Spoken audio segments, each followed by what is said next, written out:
Doktif, itu kasus persekusi yang di bulan berapa itu?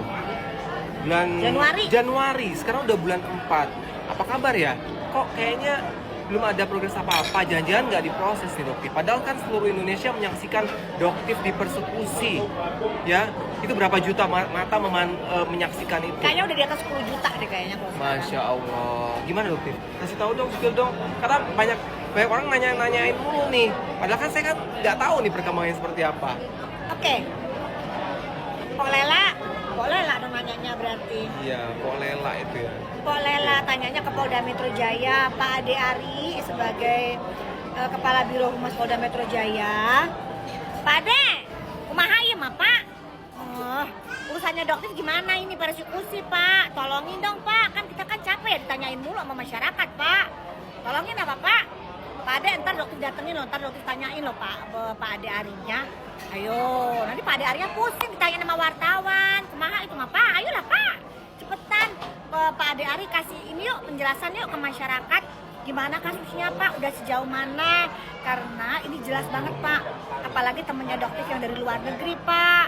Udah pada mantau. Ini gimana sih kasusnya Doktif di Indonesia? Jalan apa enggak sih sebenarnya? Gitu.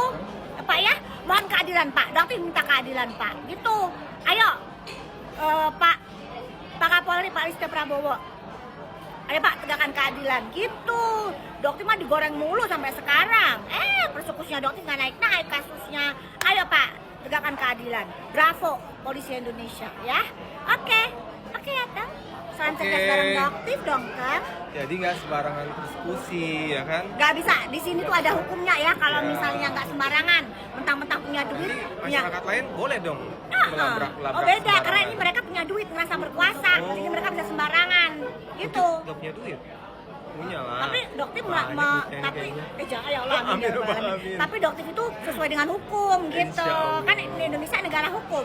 Iya betul. Ya, bukan negara elu, SS. Di sini negara hukum. Ya, bukan negara SS CS.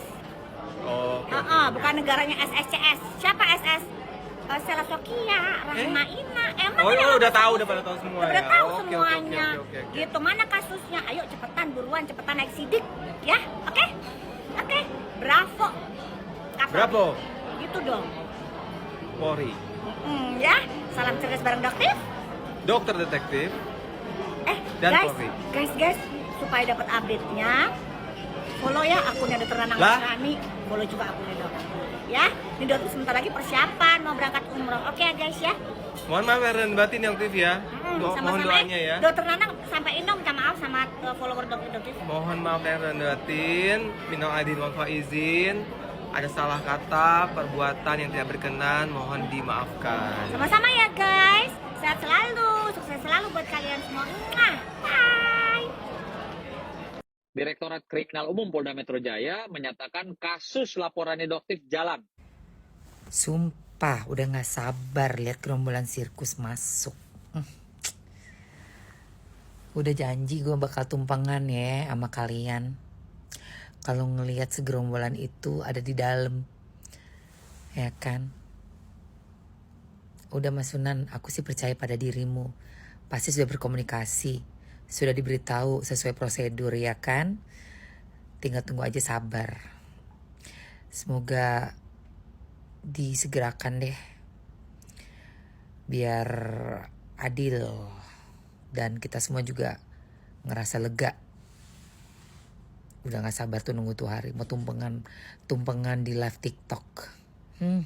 Saya sampaikan sama teman-teman media, wartawan ya, bahwa untuk kasus Doktif, laporannya di Polda Metro Jaya terkait adanya dugaan persekusi, perbuatan tidak menyenangkan, ya, menyerang kehormatan orang di muka umum. Saya pastikan kasusnya jalan.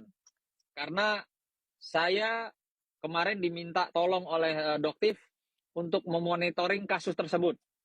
Dan saya sudah berkomunikasi dengan pihak penyidik Direktorat Kriminal Umum Polda Metro Jaya menyatakan kasus laporannya Doktif jalan. Kasus laporannya Doktif terhadap SS dan rombongannya itu berjalan. Karena kalau ngomong jujur, saya pribadi dari awal ya begitu mengetahui Doktif ini dipersekusi seperti itu di hadapan banyak orang di sosial media maupun di tempat umum, kan itu kejadiannya TKP tempat umum ya. Saya sangat-sangat menyayangkan gitu loh. Sebenarnya sangat tidak setuju dengan adanya perbuatan tersebut. Perlu diketahui suami dari Doktif ini adalah pengacara senior yang kebetulan memang beliau adalah kawan baik saya, ya. Maka saya juga sampai sempat ngomong, Bang, kalau sampai istri saya dipersekusi seperti itu rame-rame sama orang, mungkin saya duluan, Bang, malam itu yang masuk penjara, Bang. Bukan si pelakunya, saya duluan yang masuk penjara mungkin. Pasti saya sikat. Karena keterlaluan gitu loh. Udah nggak manusiawi lah. Orang dicegat, nggak boleh naik mobil, ya. Orang dikata-katain sama banyak orang rame-rame begitu. Apa kayak begitu? Saya udah ngerasa kebal hukum, udah ngerasa hebat kali. Nggak boleh kayak begitu, ya. Nggak boleh. Makanya tadi saya juga bilang tuh sama pengacaranya, Bang Petrus, itu nggak boleh itu. Orang dipersekusi Doktif kok kayak apa gitu loh. Di tempat umum, didatengin rame-rame. Ini saya pastikan nih teman-teman ya, saya akan kawal terus juga kasusnya Doktif yang melaporkan sebagai korban persekusi, penyerangan ya di muka umum. Itu saya pastikan kasusnya berjalan.